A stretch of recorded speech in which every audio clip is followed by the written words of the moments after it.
পিয়াচা ফিল্মসে আপনাদের সকলকে স্বাগত। সত্যজিৎ রায় বাংলা চলচ্চিত্র ও সাহিত্য জগতে এক পরিচিত নাম। তার জন্মবার্ষিকী উপলক্ষে আজ আমাদের বিশেষ নিবেদন তারই লেখা দুটি ছোট গল্প, সহযাত্রী আর নিতাই ও মহাপুরুষ। শুরু হচ্ছে প্রথম গল্প, সহযাত্রী।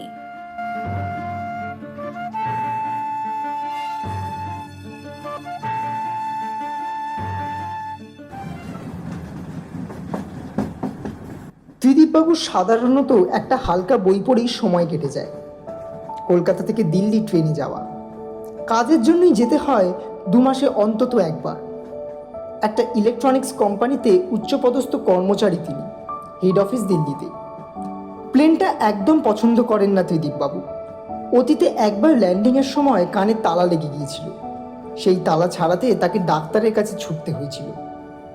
সেই থেকে তিনি ট্রেনেই যাতায়াত করছেন।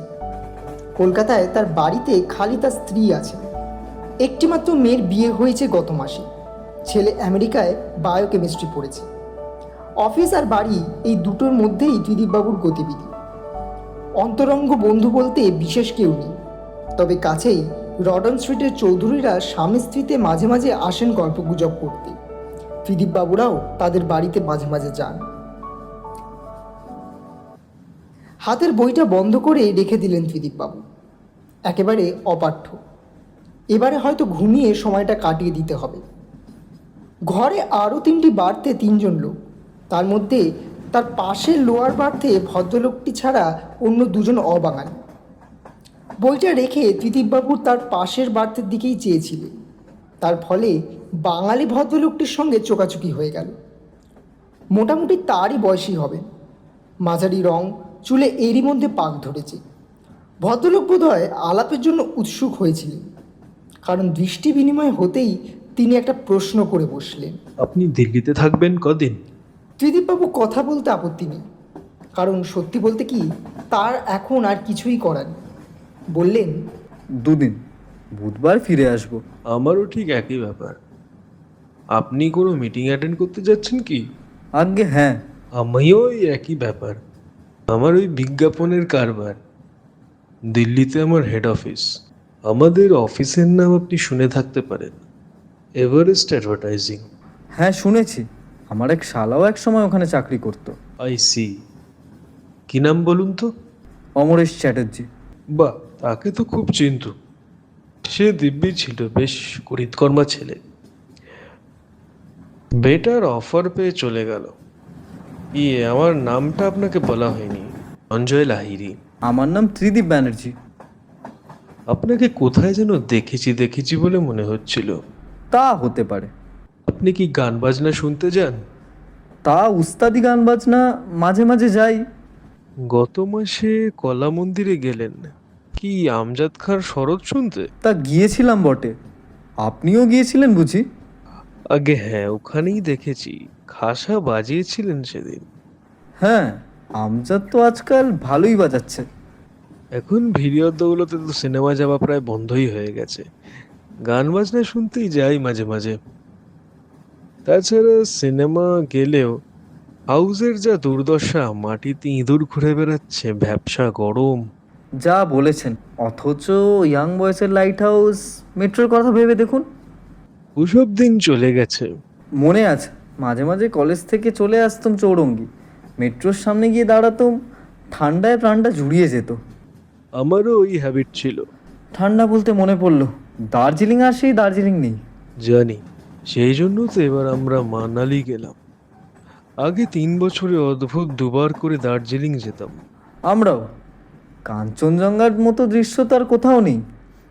ওই একটা জিনিসই পুরনো হওয়ার নয়, আর আধুনিক সভ্যতারা আর কোনো পরিবর্তন করতে পারবে না। মোগল সারাইতে 2 জন ভাঁড়ে চা খেলেন। কথা আরও চলল। ত্রিদীপবাবুর বেশ লাগছিল সঞ্জয়বাবুকে। তাছাড়া কিছু কিছু মিলও বেরিয়ে যাচ্ছিল দুজনের মধ্যে। তাতে আলাপটা জমতে সুবিধে হচ্ছিল। সন্ধ্যের দিকে সঞ্জয়বাবু বললেন, একটা আসল প্রশ্নই করা হয়নি, আপনি থাকেন কোথায়? লি রোড। কত নম্বর লি রোড? 3 নম্বরে আমার এক পাঞ্জাবি বন্ধু থাকে। আর আমার বাড়ির নম্বর 7/1।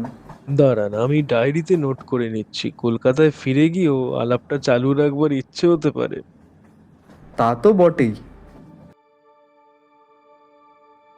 দিল্লিতে এসে অবশ্য দুজনেই যে যার পথ ধরলেন। দুজনেই হোটেলে থাকবেন, তবে দুই হোটেলের দূরস্থ ব্যবধান।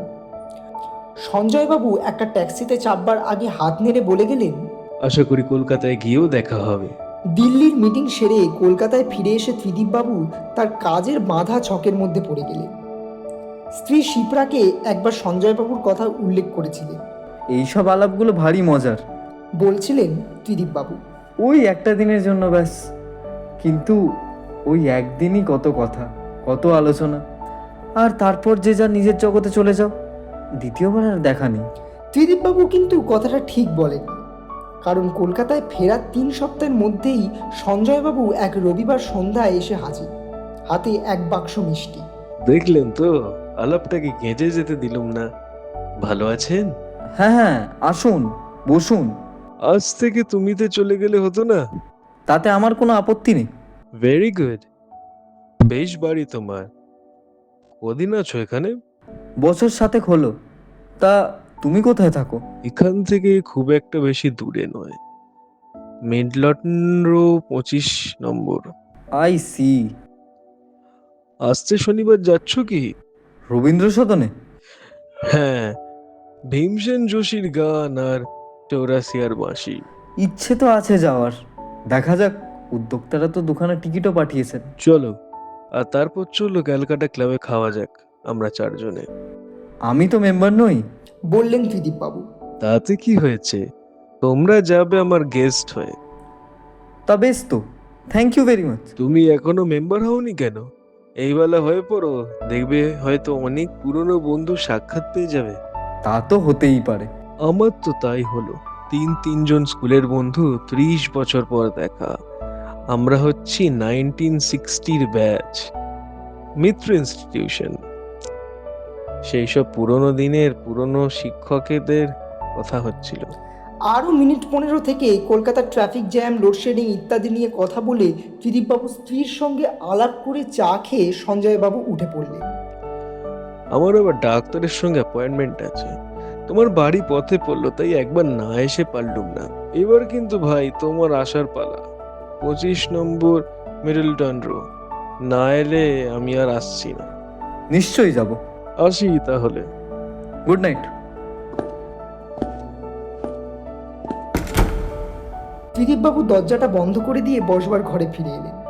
আশ্চর্য, তার এখনো ব্যাপারটা বিশ্বাস হচ্ছে না। তিনিও যেই একই স্কুলে একই ক্লাসের ছাত্র ছিলেন। সঞ্জয় ওরফে ফটিক লাহিড়ী ছিল ক্লাসের 1 নম্বর বিচ্ছু, আর ত্রিদীপ ব্যানার্জি পরম শত্রু। কারণ ত্রিদীপ ওরফে দীপু ছিলেন ভালো ছেলের দলে। কি অদ্ভুত পরিবর্তন হয়েছে ফটিকে! এর সঙ্গে কি বন্ধুত্ব করা যায়? বেশ কিছুক্ষণ ভেবে ত্রিদীপবাবু স্থির করলেন যে সঞ্জয় আজ আর সেই সঞ্জয় নেই, একেবারে সভ্যভব্য নতুন মানুষ হয়ে গেছে। আর তাকে যখন ত্রিদীপবাবুর ভালোই লেগেছে, তখন বন্ধুত্বে কোনো আপত্তি নেই। তবে এটা ঠিক যে ত্রিদীপ কখনো বলবেন না যে তিনি সঞ্জয়ের সঙ্গে একই ক্লাসে পড়তেন। সেই অতীতকে চাপা রাখাই ভালো। আজ যেটা সত্যি সেটাকেই মানতে হবে। ত্রিদীপবাবু টিভিটা চালু করে দিলেন।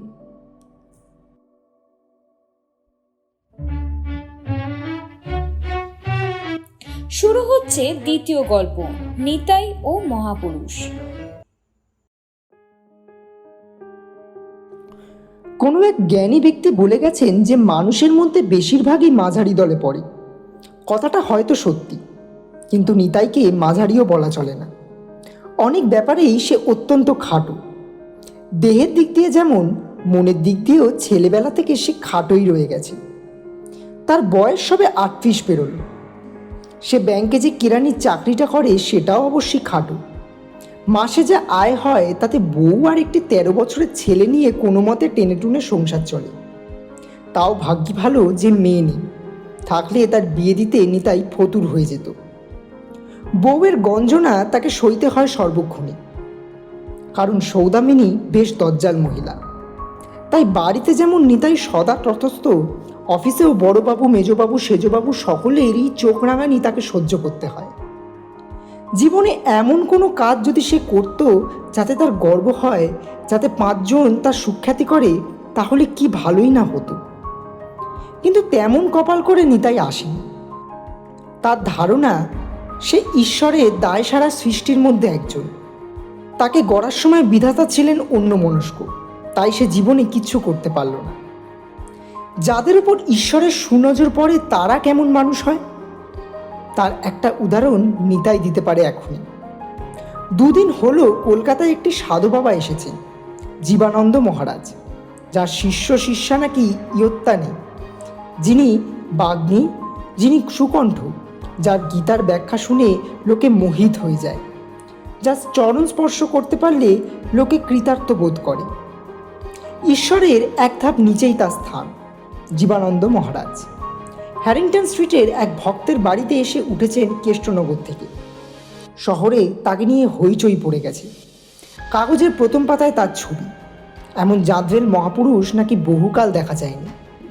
নিতাই আর তার স্ত্রী দুজনেরই ইচ্ছে এর দর্শন পেতে, কিন্তু যা শোনা যাচ্ছে ভিড়ের চোটে সাধারণ লোকের পক্ষে এর নাগাল পাওয়ার দুষ্কর ব্যাপার।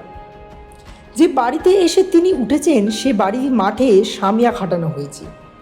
বাবাজি সকাল সন্ধ্যা গিয়ে বেদিতে বসেন, ভক্ত সমাগম হয়, বাবাজি নানান রকম আধ্যাত্মিক বিষয় নিয়ে জ্ঞানী জ্ঞানী কথা বলেন। ভক্তদের মধ্যে যারা খুব ভাগ্যবান তারা সামনের দিকে বসেন। বাবার মর্জি হলে তাদের আলাদা করে ডেকে এনে কথা বলেন, তাতে ভক্তদের ভক্তি বেড়ে যায় দ্বিগুণ। নিতাই যে কোনোদিন এই আসরে প্রবেশ করতে পারবে আর প্রথম সারিতে বসবার সুযোগ পাবে সেটা সে স্বপ্নেও ভাবতে পারেনি। শেষ পর্যন্ত সে সুযোগ এসে গেল রসিকলালের কল্যাণে। রসিকলাল বোস নিতাইয়ের ভাইরা ভাই। সে বড় কোম্পানিতে চাকরি করে, তবে তার জন্য তার কোনো দম্ভ নেই। সে নিতাইয়ের বাড়িতে মাসে অন্তত 3 বার আসে এবং ভোলা মনে নানান রকম গালগল্প করে। সাধু সন্ন্যাসী সম্পর্কে তার একটা আগ্রহ আগে থেকেই ছিল এবং সে প্রথম সুযোগেই জীবানন্দ বাবাজির শিষ্যত্ব গ্রহণ করে তার প্রথম শ্রেণীর চেলাদের মধ্যে একজন হয়ে গেছে। রসিকলালই এক শনিবার নিতাইয়ের বাড়িতে এসে বলল, একজন খাঁটি মহাপুরুষ দেখতে চাও? চলে আসো আমার সঙ্গে। কার কথা বলছো? নিতাই প্রশ্ন করল। কার কথা আবার? একজনই তো আছেন, হ্যারিংটন স্ট্রিটে ডেরা বেঁধেছেন। চোখের জ্যোতি দেখে বোঝা যায় পৌরাণিক যুগের সাধু সন্ন্যাসীরা কেমন ছিলেন। তার দর্শন না পাওয়াটা জীবনের একটা বড় লস। কিন্তু তার 100 হাতের মধ্যে তো যাওয়াই যায় না বলে শুনেছি। সবাই পারে না যেতে, কিন্তু আমি কি কপাল করে এসেছি জানি না। আমার স্থান একেবারে প্রথম সারিতে, কিন্তু আমার ওপর বাবার একটা টান পড়ে গেছে। কথা যখন বলেন বেশিরভাগটা আমার দিকে চেয়ে বলেন, শুনে গায়ে কাটা দেয়। যাবে তো বলো। সে আর বলতে, এমন সুযোগ আসবে সে তো ভাবতেই পারিনি। হিমালয়ে 25 বছর তপস্যা করেছেন গঙ্গোত্রীর ধারে, দেখলে বলে দিতে হয় না যে উনি একজন খাঁটি সিদ্ধ পুরুষ। দিন ঠিক হয়ে গেল। আগামী মঙ্গলবার সন্ধ্যে 6:30টায় রসিকলাল আসবে নিতাই আর তার স্ত্রীকে নিয়ে যেতে।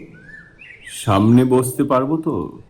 রসিকলালের কথায় যেন পুরোপুরি ভরসা হচ্ছিল না নিতাইয়ের। না পারলে আমার নাম নেই। ভালো কথা, একটু আতর মেখে যেও, বাবাজি আতরে খুব ভক্ত। আশ্বিন মাস, তাই 6টা থেকেই অন্ধকার হয়ে গেছে। হ্যারিংটন স্ট্রিটে ব্যারিস্টার জ্যোতিষ সেনগুপ্তর বাড়ির মাঠের সামিয়ার নিচে ফ্লুরোসেন্টের লাইটের ব্যবস্থা, তাই বাবাকে দেখতে কারোর অসুবিধে হয় না। সুবেশী নারী পুরুষের ভিড় দেখে প্রথমে নিতাই হকচকিয়ে গিয়েছিল, কিন্তু রসিকলাল তাদের শটান নিয়ে গেল একেবারে সামনের সারিতে। রসিকলাল পৌঁছেই প্রথমে সাড়ম্বরে বাবাজির পদধূলি নিল, আর তার দেখা দেখি নিতাই আর তার স্ত্রীকেও নিতে হলো। তারপর মাটিতে বসে নিতাই প্রথম বাবাজির দিকে ভালো করে চাই। সৌম্য চেহারা, তাতে সন্দেহ নেই। আবক্ষ দাড়ি, মাথায় কাঁচা পাকা মেশানো ঢেউ খেলানো চুল কাঁধ অবধি নেমে এসেছে। পরনে গেরুয়া সিল্কের আলখাল্লা, গলায় 3টে বড় বড় রুদ্রাক্ষের মালা। বাবার দুপাশে বেলফুলের মালা ত্রিপ করে রাখা হয়েছে। বোঝাই যায় সুগন্ধের জন্য ভক্তরা সেগুলো বাবাকে দিয়েছে। নিতাই আজ কোনো গন্ধদ্রব্য ব্যবহার করেনি, কারণ ও জিনিসটা তার বাড়িতে নেই। কিন্তু আতর ও অন্যান্য সেন্টের গন্ধ সে চারিদিক থেকেই পাচ্ছে। তার সঙ্গে যোগ হয়েছে ধূপের গন্ধ। সব মিলিয়ে বেশ একটা নেশা ধরানো ভাব। বাবা এতক্ষণ চুপ ছিলেন, এবার মুখ খুলে গীতার একটি শ্লোক আউড়ে তার ব্যাখ্যা শুরু করলেন।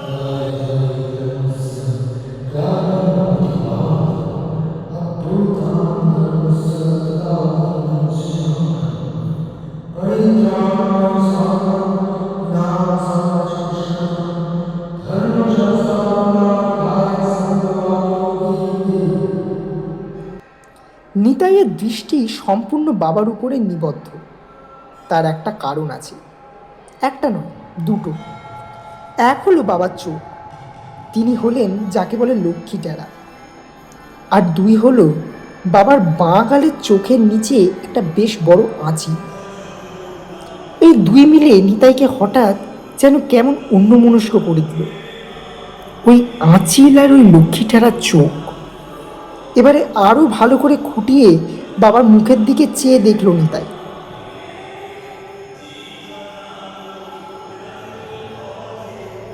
আর একাগ্রভাবে শুনতে লাগলো বাবার কথা। দিব্যি গড়গড় করে ব্যাখ্যা করে চলেছেন। সুলালিত কণ্ঠস্বর, মনে হয় ইনি গানও ভালো করবেন। তার সাক্ষ্য দিচ্ছে বাবারই একপাশে বসে থাকা হারমোনিয়াম আর খোল। হঠাৎ একটা কথায় বাবা যেন একটু তোতলে গেলেন। একবার মাত্র একটি সামান্য হোঁচট, কিন্তু তাতেই নিতাইয়ের মাথার মধ্যে যেন বিদ্যুৎ খেলে গেল। আর এই সঙ্গে তার মুখ দিয়ে বেশ জোরের সঙ্গে উচ্চারিত হলো একটা নাম, ছেনু। নামটা বাবার গলার চেয়ে একধাপ উপরে হাওয়াতে সবার মধ্যে গিয়ে একটা বিস্ময় আর বিরক্তি মেশানো চমকের স্রোত বয়ে গেল। রসিকলালও অবশ্যই আর সকলের মতোই হতভম্ব। ভাইরা ভাইয়ের মাথা খারাপ হয়ে গেল নাকি? ছেনু, ছেনু আবার কি? কথাটা বলেই অবশ্যই নিতাই একদম চুপ মেরে গেছে। আর সেই সঙ্গে মুহূর্তের জন্য বাবাজির মুখ বন্ধ হয়ে তার দৃষ্টি চলে গেছে অর্বাচীন অপরাধীটির দিকে। এরপর যে ঘটনাটা ঘটল তার জন্য নিতাই প্রস্তুত ছিল না, যদিও থাকা উচিত ছিল। বাবাজির দুই পাশে বসা তার দুই প্রধান চেলা উঠে এসে নিতাইকে বললেন, আপনাকে বাইরে যেতে হবে, বাবাজির হুকুম, উনি ব্যাঘাত বরদাস্ত করেন না। নিতাই স্বস্তিক উঠে পড়ল, আর সেই সঙ্গে রসিকলালকে উঠতে হলো। গেটের বাইরে এসে রসিকলাল নিতাইকে বলল, কি ব্যাপার বলো তো, তোমার কি ভীমরতি ধরলো নাকি? এত সুযোগ দিলাম, তারপর তুমি একটা এরকম কেলেঙ্কারি করে বসলে। নিতাই বলল, কিন্তু ও যে সত্যি ছেনু। ওর ভালো নাম শ্রীনাথ। ও কাটোয়াতে আমাদের স্কুলে আমার সঙ্গে এক ক্লাসে পড়তো। সব কথা রাস্তায় দাঁড়িয়ে বলা গেল না। রসিকলাল নিতাইয়ের সঙ্গে নীলমণি আচার্য লেনে তাদের বাড়িতে আবার ফিরে এলো। সেখানে তক্তাপোষে বসে নিতাই পুরো ঘটনাটা বলল। ওই শ্রীনাথ তরফে ছেনু স্কুলের নাম করা শয়তান ছিল। 3 বার পরপর প্রমোশন না পেয়ে অবশেষে নিতাইয়ের সহপাঠী হয়। সেও লক্ষ্মীটারা, তারও ছিল বাঁ চোখের নিচে আঁচিল। সেও কথা বলার সময় হঠাৎ হঠাৎ তোতলে যেত। তবে তার চেহারাটা ছিল ভালো, ভালো গান গাইতো আর ভালো অ্যাক্টিং করতে পারত। এই শেষের 2 গুণের জন্য সে স্কুলে টিকেছিল, নইলে তাকে অনেক দিন আগেই রাস্টিকেট করা হতো। সে ছেনুই আজ হয়ে গেছে জীবানন্দ বাবাজি, যার শিষ্য সংখ্যাকৃত, যার তত্ত্বকথা শোনার জন্য লোক ঘন্টার পর ঘন্টা বসে থাকে, যার দর্শন পেলে লোকের জন্ম সার্থক হয়ে যায়। রসিকলাল সব শুনে বলল, তোমার ছেনো স্কুলে যাই করে থাকুক না কেন, সব মানুষেরই জীবনে পরিবর্তন আসতে পারে। আজ সে যে সিদ্ধ পুরুষ তাতে কোনো ডাউট নেই। কাজেই তুমি তোমার ছেলেবেলার কথা ভুলে যাও। কালই চলো বাবার কাছে ক্ষমা চাইবে। বাবার দয়া অশেষ, তিনি নিশ্চয়ই তোমাকে ক্ষমা করবেন। নিতাইয়ের মন কিন্তু অন্য কথা বলছে। আজ এতদিন পরে তার মনে পড়ে গেছে স্কুলের কথা। ছেনো তাকে ভালো মানুষ পেয়ে নানান রকমভাবে অপদস্থ করত। কত রকমভাবে সে নাজেহাল হয়েছে ওই ছেনোর হাত থেকে, সেটা কি সে ভুলতে পারে? স্কুলে কোনোদিন তার সঙ্গে পেরে ওঠেনি নিতাই, কারণ ছেনো ছিল অত্যন্ত ধূর্ত। আর সেই ছেনোই আজ নিতাই আর ভাবতে পারল না। আজকের আসরে ছেনো বলে চেঁচিয়ে ওঠাটা অন্যায় হয়েছে ঠিকই, কিন্তু নিতাইয়ের পক্ষে নিজেকে সামলানো সম্ভব ছিল না। সব অবস্থায় সামলে চলা মানুষের পক্ষে সম্ভব হয় না। আজকের অবস্থাটা ঠিক সেই রকমই ছিল। ছেনোর কাছে নিতাই ক্ষমা চাইবে কি করে, সেটা সম্ভব নয়। পরদিন ছিল বুধবার। নিতাইয়ের অফিস 10টায়। সে বাড়ি থেকে বেরোয় 9:30। সকাল 7টায় চা খেয়ে সে সবে কাগজটা খুলেছে, এমন সময় দরজায় টোকা পড়ল। রাস্তার উপরেই ঘর। দরজা খুলে নিতাই দেখল একটি চশমা পরা ভদ্রলোক দাঁড়িয়ে আছে। বেশ স্মার্ট চেহারা, বয়স বেশি নয়। আপনি? প্রশ্ন করল নিতাই। আমি দৈনিক বার্তা কাগজ থেকে এসেছি। আমার নাম দেবাশিস সান্যাল। আমি একজন সাংবাদিক। গতকাল সন্ধ্যায় জীবনানন্দ বাবার আসরে আমি উপস্থিত ছিলাম। কালকেই পুরো ঘটনাটা আমি দেখি, আর তারপরই আপনাদের ধাবা করে আপনাদের বাড়িটা দেখে যাই। কিন্তু আজ আসার কারণটা? আমি জানতে চাই ওভাবে আপনি চেঁচিয়ে উঠলেন কেন, আর তার ফলে আপনাকে ওখান থেকে সরানোই বা হলো কেন? আপনি যা বলবেন আমি সেটাই রেকর্ড করে নেব। আমাদের ইচ্ছা এই নিয়ে একটা খবর করা। নিতাই অনুভব করল যে সে হঠাৎ সাংঘাতিক ক্ষমতার অধিকারী হয়ে পড়েছে। তার মতো নগণ্য ব্যক্তির পক্ষে এটা একটা আশ্চর্য ঘটনা। সেই সাংবাদিককে আসল ঘটনা সব খুলে বলে দিলে জীবনানন্দের বাবাজির মুখোশ খুলে দিতে পারে, সেই সঙ্গে তার ভক্তদের মধ্যে তুমুল আলোড়ন সৃষ্টি করতে পারে। এটাই কি তার কর্তব্য? এই ভণ্ড সাধুর মুখোশ খুলে দেওয়া সেই স্কুলের ছেলের বাঁদরামির কথা প্রকাশ করে? কিন্তু পরক্ষণে নিতাই বুঝতে পারল যে করেই হোক ছেনো আজ জীবনে প্রতিষ্ঠা লাভ করেছে। তাই বলে তাকে হিংসে করে নিতাই সব ব্যাপারটা ফাঁস করে দিতে চাইছে। শুধু তাই না, ছেনোর হাতে যে নিতাই বারবার নাজেহাল হয়েছিল সেটা নিতাই আজ অবধি ভুলতে পারেনি। তাই এখানে একটা প্রতিহিংসার প্রশ্নও আসছে। নিতাই বুঝল যে কাজটার মধ্যে খুব একটা বাহাদুরির ব্যাপার নেই। নিজে আধপেটা খাচ্ছে বলে পরের ভাত মারার ব্যাপারটা কীরকম প্রবৃত্তি। সে নিজে সৎ থেকেছে ঠিকই, কিন্তু বয়সের সঙ্গে যে ছেনোর মধ্যে একটা আমূল পরিবর্তন আসেনি সেটা জোর দিয়ে কে বলবে? মানুষের মন কখন কোন দিকে কিভাবে চলে যায় সেটা বোঝা বড় শক্ত। ছেনো যদি সত্যি সংস্কার হয়ে থাকে। সাংবাদিক উদ্গ্রীব হয়ে চেয়ে আছেন নিতাইয়ের দিকে।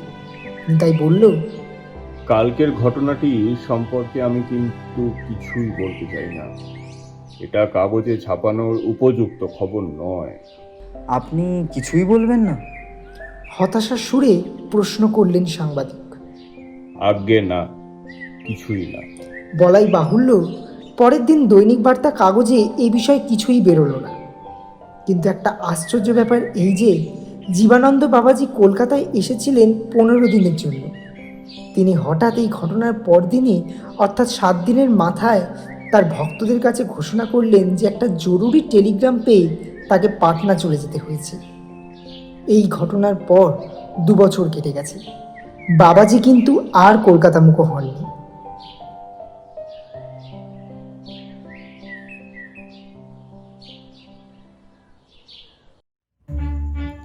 শুনছিলেন সত্যজিৎ রায় রচিত দুটি ছোট গল্প, সহযাত্রী আর নিতাই ও মহাপুরুষ। গল্প পাঠে শক্তিক দে, অন্যান্য চরিত্রে দীপ দত্ত, রোহিত দত্ত, স্বাগত বাসু ও সামান চক্রবর্তী। সূত্রধর আমি সৈমি ব্যানার্জি। সাউন্ড ডিজাইন, এডিট ও পর্ব পরিচালনায় শক্তিক দে। পোস্টার ডিজাইনে স্বাগত বাসু। আমরা আবারও একটি রোমাঞ্চকর গল্প নিয়ে ফিরে আসবো খুবই শীঘ্রই। অসংখ্য ধন্যবাদ আমাদের সঙ্গে থাকার জন্য।